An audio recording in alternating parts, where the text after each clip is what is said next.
با عرض سلام و ادب شوکتی محمد در خدمتتان هستم و برنامه خبری تحلیلی پیام نیوز را تقدیمتان میکنم. حالا توجه کنید به نامگوی موضوعهایی که امروز خواهید شنید.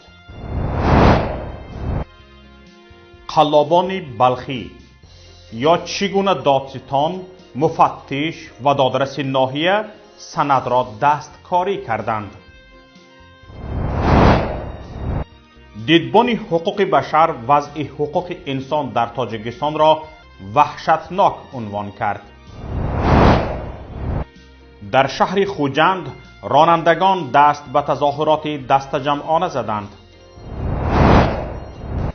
روسیه می‌خواهد برای زیاد کردن تعداد اهالیش چاره‌های ضروری اندیشد. دستکاری یک سند به دادستان، مفتش و رئیس دادگاه ناحیه جلال‌الدین بلخی ولایت ختلان امکان داده است از متهمان $2,500 رشوه گیرند، آنها را گناهکار برآورند و به 22,500 سومانی دیگر جریمه بندند. اسنادی که به رادیوی پیام رسیده است حکایت از یک قلابی دست جمعانه از طرف مقامات تفتیشاتی این ناحیه میکند. مفتش به خود اجازه داده است نه تنها سند را دستکاری کند بلکه به آن مهر دولتی هم گذاشته است. به سند تقلب شده جسارت کرده است مهر دولتی را گذارد. این سند تقلب شده با وجود خلاصه اکسپرتیزه در دادگاه همچون دلیل شیعی قبول شده متهمان جزا گرفته‌اند، در حالی که خلاصه اکسپرتیزه درباره دستکاری شدن بیانات به دادگاه پیشنهاد شده است و دادستان هم از نشان دادن نسخه اصلی بیانات خودداری کرده است. یعنی دادرس و رئیس دادگاه ناحیه نیز در این جنایت دست دارند. در نتیجه دستکاری این بیانات بعد 2 سال نوشته شدن آن، 2 اجراچی سابق دادگاه ناحیه جلال‌الدین بلخی، یک شمس‌الدینوف سید نورالدین صدردینویچ و دیگری سیدوف شمس‌الدین سفرویچ در از خودکنی مال ملک غیر متهم شدند. شمس‌الدینوف با ماده 245 یعنی از آن خودکنی یا اسرافکاری یعنی تصرف مال ملک غیر که به گناهکار باور کرده سپرده شده است یا در اختیار او می باشد.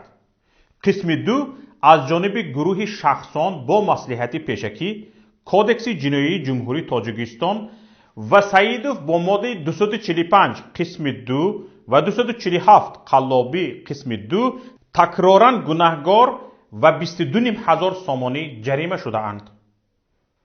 حکم دادگاه ناحیه جلال‌الدین بلخی از 2 سپتامبر سال 2019 تحت ریاست رئیس دادگاه سیدعلی سراج‌الدین سیدولی صادر شده است. یگانه دلیل جنایت که مفتش به دادگاه پیشنهاد کرده است نسخه دستکاری شده سند عاید قبول و سپاریدن مبلغ نقد به ستاننده می باشد. در این سند طبق گفته سید نورالدین شمس‌الدینوف سنه و حجم مبلغ گرفته شده دستکاری شده است و به گفته هایش دلیل هم پیشنهاد می کند. این هم عکس سندی دستکاری شده که شما در نوار می بینید. برای تنج کردن کار دادستان ناحیه منورزاده محمد سلیم جوربک از این 2 سابق اجراچی دادگاه $5,000 آمریکایی رشوه طلب می کند. شمس‌الدینوف ثبت صدایی گفتگویش با دادستان ناحیه را هم بر رادیوی پیام فرستاده است که در اختیار ما قرار دارد. در آن دادستان روی راست درباره رشوه حرف نمی زند اما درباره واخوری و بود کردن کار گپ می زند. شمس‌الدینوف تاکید می کند که سخن درباره $2,500 باقی مانده رشوه می رود. به گفته او تا آن زمان پدر سیدوف شمس‌الدین الکی به دادستان $2,500 داده بوده است و سخن درباره $2,500 باقی مانده می رود که باید شمس‌الدینов توسط پدرش پرداخت می کرده است. اما چون آن رشوه پرداخت کرده نمی شود، پرونده به دادگاه ارسال شده 2 اجراچی سابق دادگاه گناهکار اعلام می شوند. دادگاه خلاصه اکسپرتیزه را عاید دستکاری شده بودن سند اصلا به نظر نمی گیرد و از دادستان هم نسخه اصلی سند را طلب نمی کند. هرچند در نسخه امضا یا مهر دادستانی گذاشته شده است. این هم نوار خلاصه اکسپرتیزه. مرحمت. اینجا دقت کنید. چگونه جانوران پگاندار به حجت تقلبکارانه تغییرات وارد کردند. И пришел к выводу, что письмо было переделано. Это одно и то же письмо, но его отсканировали, потом на программе Photoshop переделали. Я приведу тебе 3 доказательства. Вот первое. Вот 2 разные письма, которые ты мне отправил. Один я делаю на 60% прозрачным и сравниваю. Видишь? Это один и тот же почерк. Это раз доказательство. Второе. Вижу вот здесь слово «сова». Почерк почти одинаковый. Почерк почти одинаковый. Вот третье доказательство.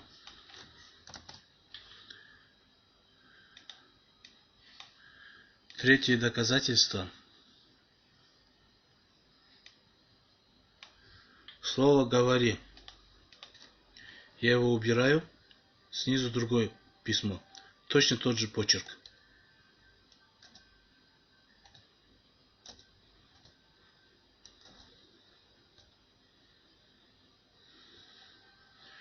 Это ясное дело.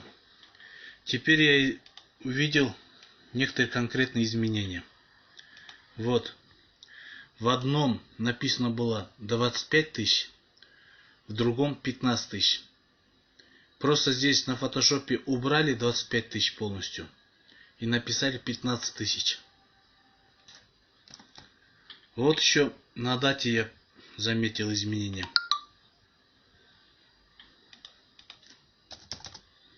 Дата, видишь, 01.06.2017. Теперь я убираю одно письмо, вот другое письмо. 16.06.17. А здесь 01.06.17. Но почерк один и тот же. Просто 01 добавлено. Или местами поменяли, что ли.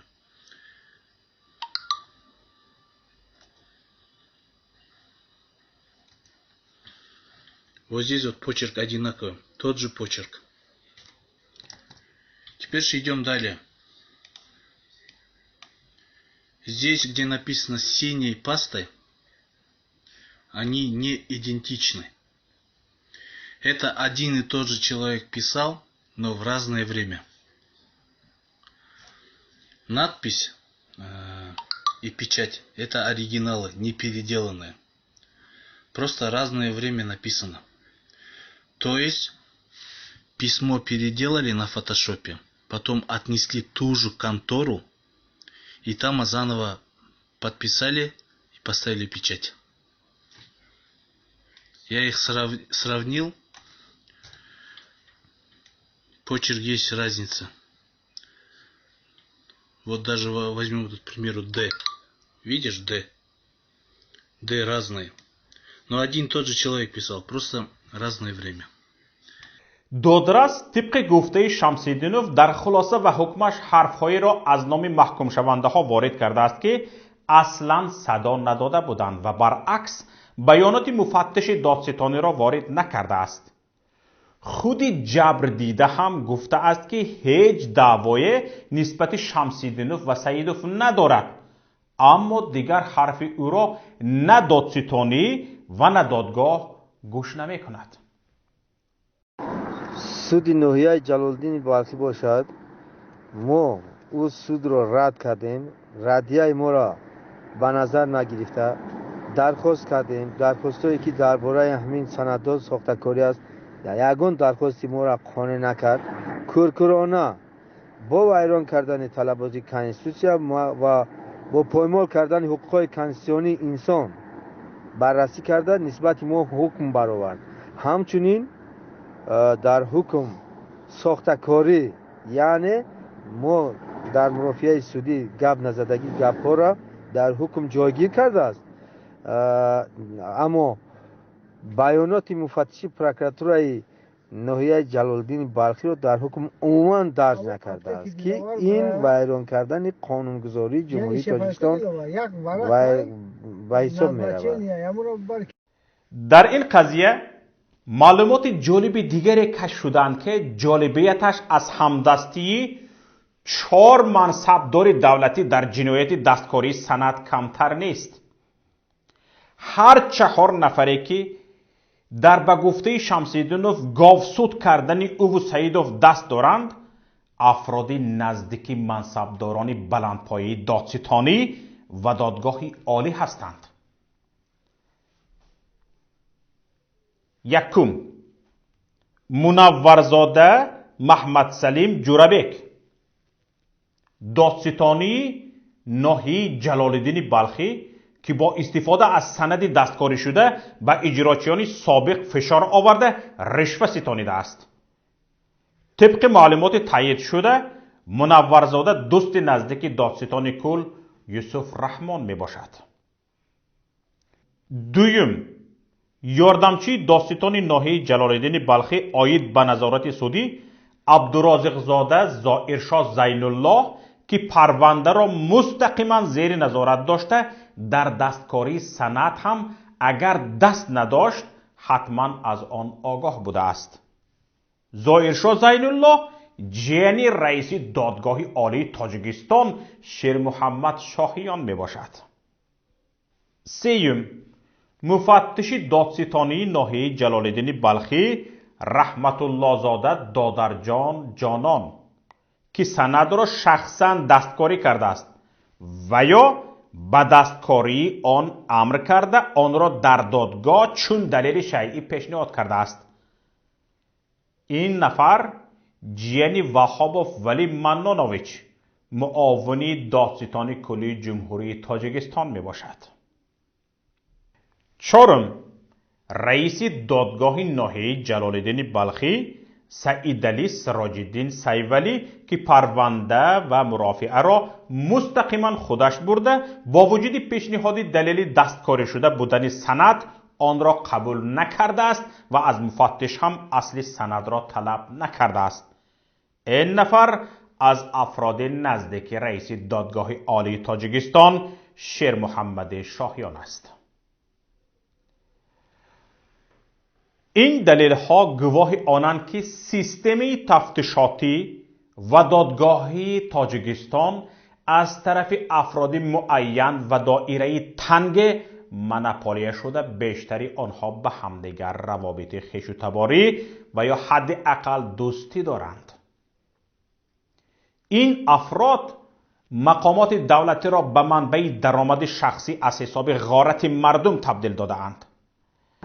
ما عاید این قضیه با سایت پرزیدنت جمهوری تاجیکستان محترم امامعلی رحمان نکم 15 مرتبه نوشته ایم اما یگان نتیجه نداد. همه آن به پروکراتور گنرالی و سود عالی ارسال شد که در آنجا حتی پروکراتور گنرالی از این کار خبردار نیست، چون که جواب عریضه های ما را معاونان پروکراتور گنرالی ارسال میکند و شعبه امنیتی پروکراتور گنرالی جمهوری تاجیکستان که عین حال برهم خورده است ناحق سنجیده غیر قانونی سنجیده نسبت اینها یگان چاره‌های قانونی نه اندیشید.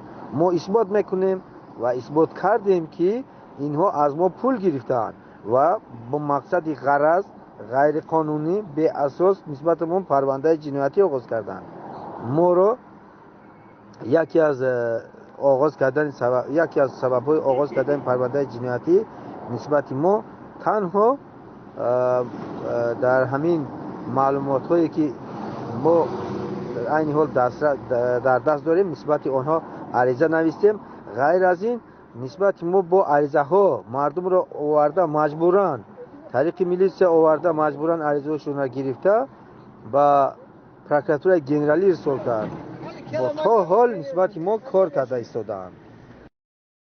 این است که شکایت جبر دیدگان به زینه‌های بالایی این دو مقام بر ضرر خود شکایت کننده ها تمام می شود.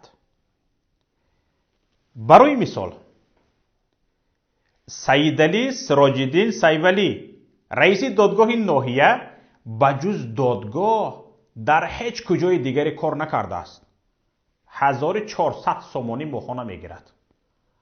اما در مرکز شهر باختر خانه 3 آشیانگی ساخته автомашини $50,000 سوار می شود.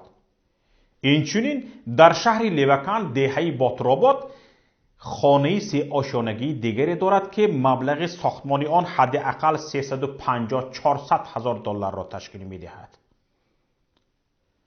حالا او برای صاحب شدن به کرسی رئیس دادگاه ولایت ختلان مبارزه می برد. مبارزه چگونه؟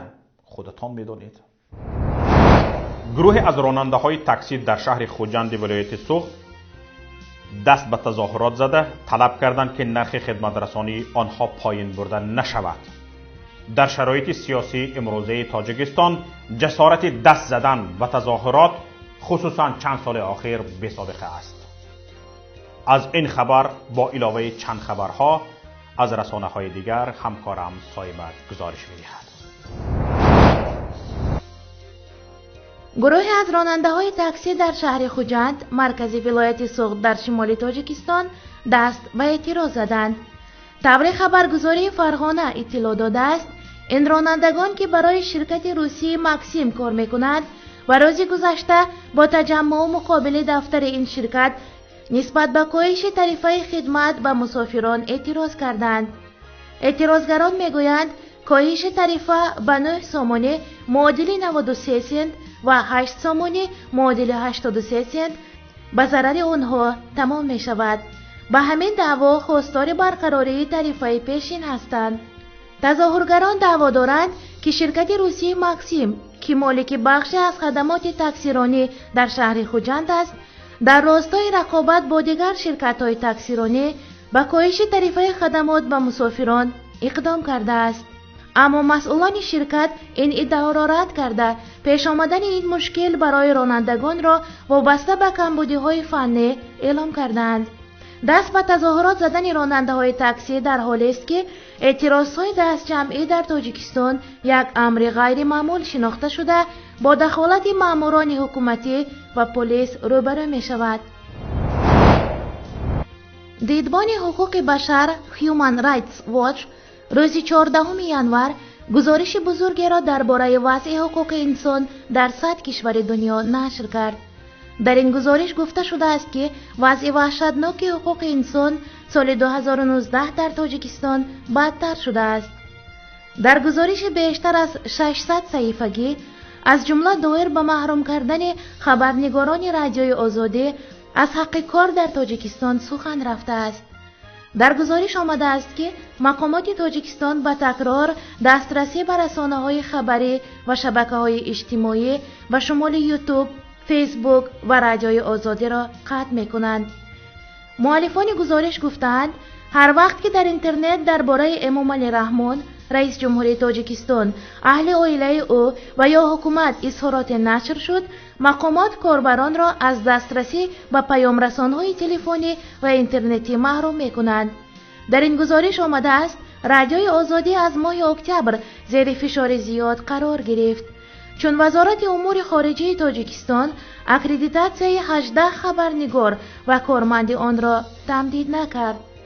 ضمن گزارش دیدبان حقوق بشر از ملاقات جیم فلای رئیس کل رادیوی اروپای آزاد، رادیوی آزادی با امامعلی رحمان رئیس جمهوری تاجیکستان یادآور شده است که ماه نوامبر صورت گرفت. از این ملاقات امامعلی رحمان گفته بود که سر و صدا درباره تصمیم بستن دفتر رادیوی آزادی در دوشنبه دروغ است. کمیسیون مرکزی انتخاباتی قرقیزستان از تأسیس 15 حزب نو در سال 2019 خبر داد.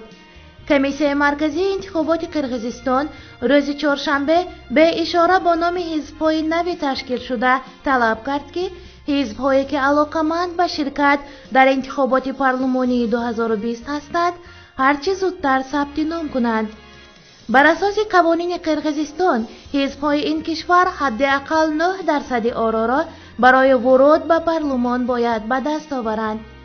قرار است انتخابات پارلمان قرقیزستان سنه 4 اکتبر سال 2020 برگزار شود. ولادیمیر پوتین رئیس جمهوری روسیه ضمن پیام سالانه‌اش به پارلمان به مسائل داخلی و از جمله اندیشیدن تدبیرها برای پیشگیری از کم شدن اهالی تمرکز کرد. هنگام سخنرانی در روز 15 ژانویه در نزد شورای فدراسیون و دومای دولتی گفت مقامات باید برای زیاد شدن تولد و کمک به عائله‌های جوان چاره‌های بیشتر بیندیشند. با قول رئیس جمهوری روسیه درآمد کم یکی از مانع‌های افزایش تولد در روسیه است که اهالیش 147 میلیون نفر را تشکیل می‌دهند و بعد سقوط شوروی با سرعت بلند کم می‌شوند. برای افزایش اهالی در کشورش ولادیمیر پوتین وعده داد که حکومت به عائله‌هایی که فرزند دارند امتیازهای بیشتر اجتماعی می‌دهد. تحریمات اقتصادی تاکنون مانع رشد اقتصادی، اوج گرفتن ناقناعتمندی از سیاست‌های حکومت در روسیه شده است. این هم در حالی است که همه ساله روسیه کوشش می‌کند از حساب به مهاجران دادن شهروندی تعداد شهروندانش را بیفزاید.